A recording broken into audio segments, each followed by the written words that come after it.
Hey guys, welcome back to another video on the Inside Spurs channel. Hope we're all well. Hope the week has started well for you lads. I don't know if you guys obviously had a look today on social media at any point in regards to Tottenham, but Conte had a press conference today and that guy came out throwing haymakers, and I'm going to go through some of his quotes to sort of deep dive into sort of why this is such a big deal.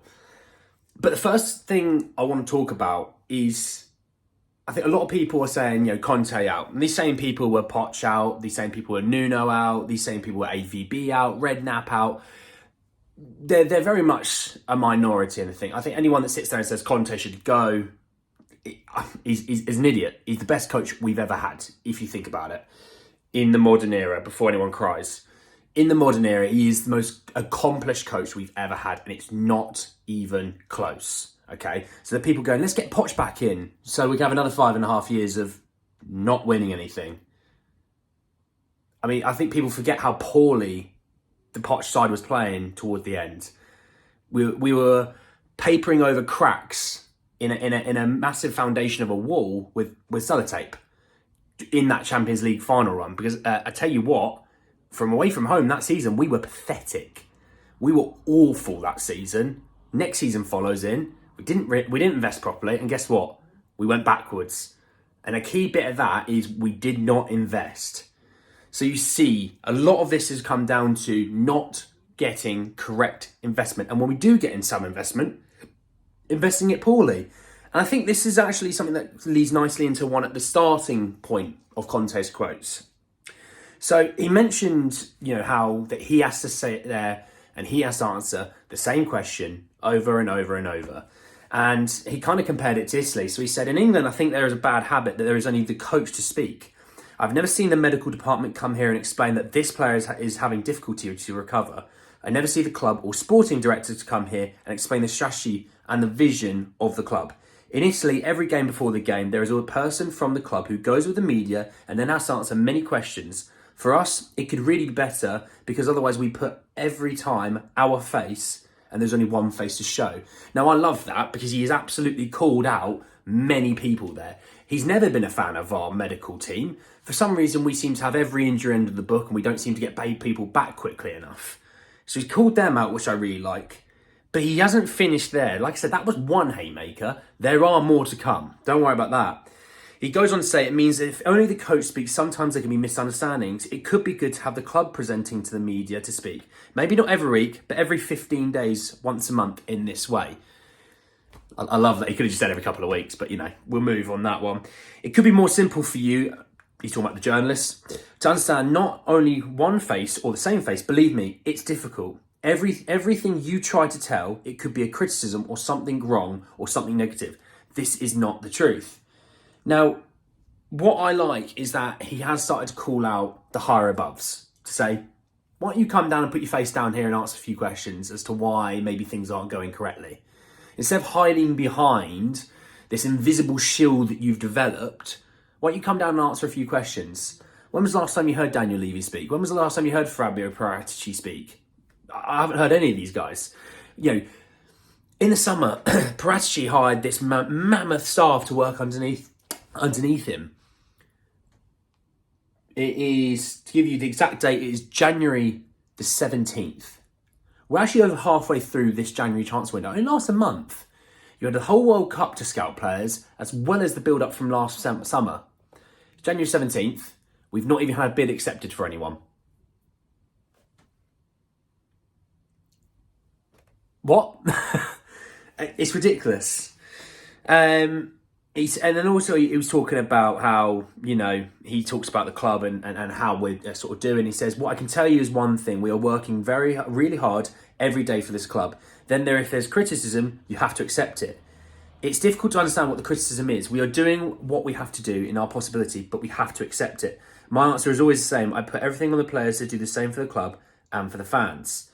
Now, one thing I'm not going to go into his song quotes and things like that whatsoever.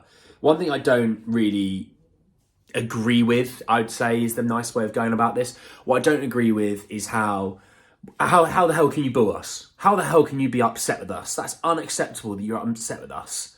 That, you should really just be grateful that we're playing for you guys. That's the kind of attitude you do seem to get a little bit with Conte.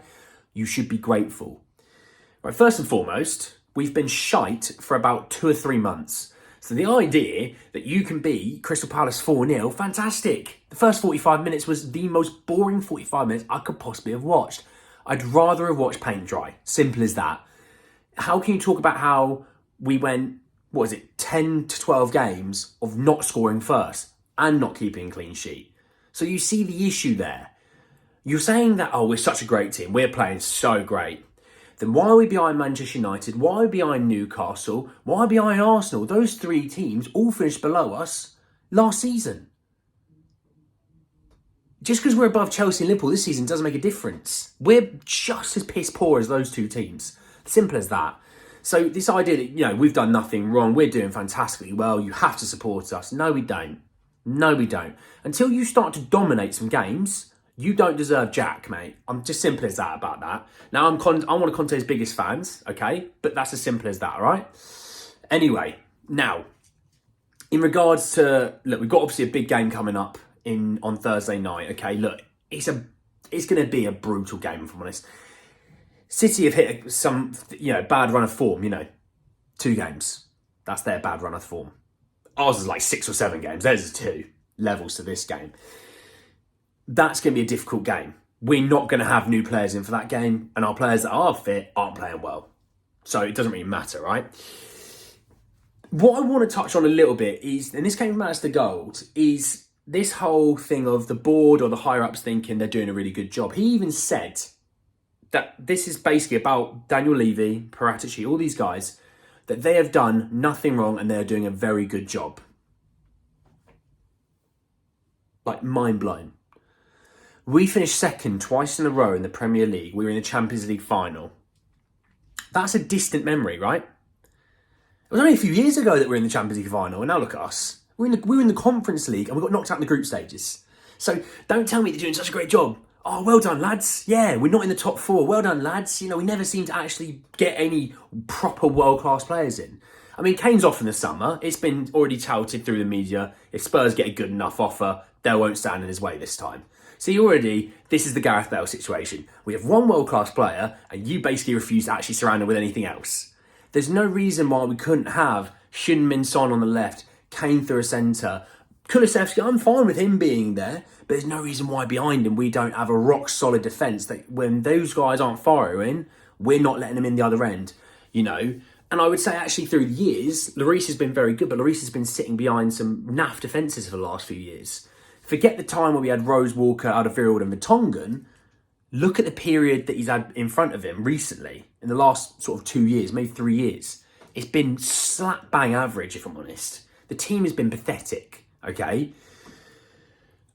I think what we need investment. Conte's talked about you wanting a left-sided attacker. That's probably Trossard. He wants a right wing-back. That's Pedro Porro. And he wants a central midfielder. Could be Kessie. I know Paulinho's touted for the summer, but it could be Kessie because he could be a cheap loan deal to the summer, right? That's what it could be. And if that's the 3 that we get, I would regard that as a decent enough January. I wouldn't say it's perfect whatsoever, because I think there's players that need to, go the other way and get out. Your Emerson's. I think they'll probably keep Lucas to the summer because they're just going to lose him anyway. So you might as well keep him to the summer just for a bit of backup. You probably ship off some other players, but in the summer, I think there's going to be a massive clear out. But I think this is all kind of tying in a little bit. There's a little bit he said sort of situation going on right now. Conte's like, I'll sign a new contract, but we got to get a better vision. We got to invest. We've got to be able to fight the big boys. We're not going to go toe-to-toe on wages. We're not going to go toe-to-toe on transfer budgets. I know that. But what we need to do is if we're going to spend 150 million, going, right, 3 players, 50 million, bang. Any sales we make, I'm spending that money. Simple as that, right? So it goes, right, you made 50 million in sales. Here's 150 million. Right, I want 4 players, 50 mil each. Bang them out. I want 4 unbelievable players that are going to come into the first team. Not just going to come in and fill up the squad. Come in and fill the first team out. Because the guys who are in the first team are top 6 players, maybe. Let's be nice. And I'm going to be genuine and nice about this. They would be the backups. Then you have quality depth. The guys in the front, that's the guys that we want to play with, okay? So it'll be interesting to see where this lands for the next few days. Obviously, Levy's probably absolutely fuming that Conte's called him out. Paratici's probably the same. Greta Steinson's probably the same. They're all getting, the physio departments, they're all getting called out. But in the day, I think this is something that was very much needed. And I wanted to kind of break down his quotes. I wanted to give you my opinion about them because I do support the majority of what he said. The idea of that we're not allowed to be unhappy with the team is one that I don't agree with. But I do agree with the majority of his quotes because actually, for too long, the guys upstairs have been oblivious and they've taken nothing, no responsibility for any fault that's happened in our period that they've been basically the owners. They'll act like they built the stadium, that built training grounds. Fantastic, lads. Well done. The stadium pays for itself, so you can't use the fact that we've got debt on it because it pays for itself through concerts and the NFL. They're too focused on the commercial side of this club to really care about us being a good team. All they care about is top four. And do you know who this reminds me of massively? Is Man United.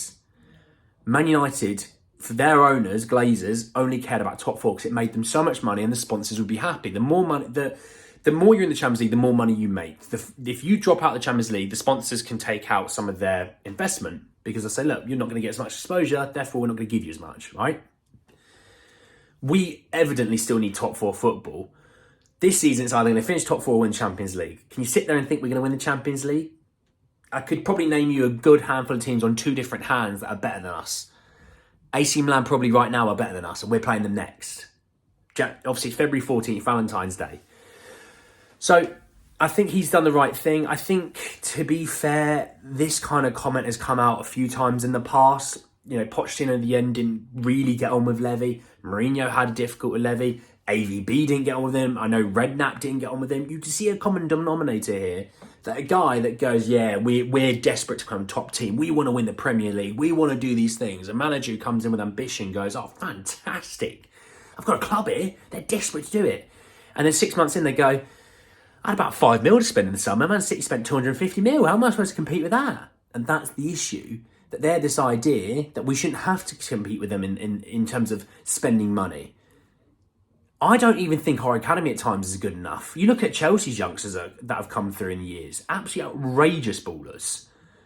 You look at some of the Arsenal boys that have come through. You look at the Man City guys that have come through. Where's our Phil Foden? Look at the team. Our Phil Foden was probably Dele Alli. He's in Turkey, not even wanted in Turkey anymore. So, as you can see, we need investment. They clearly don't have the funds to do it. They just don't, and that's fine. There's nothing wrong with you guys not having the funds to do it. What the problem is, you can't hold us hostage. And that's what the Glazers done at Man United. The Glazers made too much money out of that club that they held them hostage with debt. And what do we have? In all of the clubs in all the world, we have the most debt. We are being held hostage by this family of Enick or whoever the fuck they are, I don't care. We are being held hostage by them, right? We need new owners more than any club in the world, in my opinion, because at least the Glazers actually throw some cash every now and then. We need owners more than ever because we've gone summers without spending a penny. And that's unacceptable. This idea, we went to Champions League final, we should be able to do it next year with the same team, yeah? It's not how it works. The more you're on top, the more you invest. And look at Man City. That's what they did. They invested. Chelsea did it for so long. They invested. We need to have more of an idea of saying, do you know what? We're going to spend 150 million. That's all we're going to spend. It's not the same as Chelsea's. It's not the same as City's or anything like that. We don't have their spending power. But what we will do is we'll buy 4 players of that. Players that they maybe wouldn't have thought about or gone for, who are quality players who are going to come in and they're going to make us 10 times better. Anyway, guys, that's the end of the video. It's a little bit long one today, just a little bit of a rant. I'm a little bit annoyed. I loved Conte's quotes, but at the same time, I do think he's wrong in certain areas. Let me know what you think about Conte's quotes today. If you want to ever check them out, they're all over social media. Have a little look. Anyway, guys, that's the end of the video. Hope you're all well. Drop a like, drop a comment, hit the subscribe button, drop the bell notification, and I will see you all very, very soon. Take care, lads.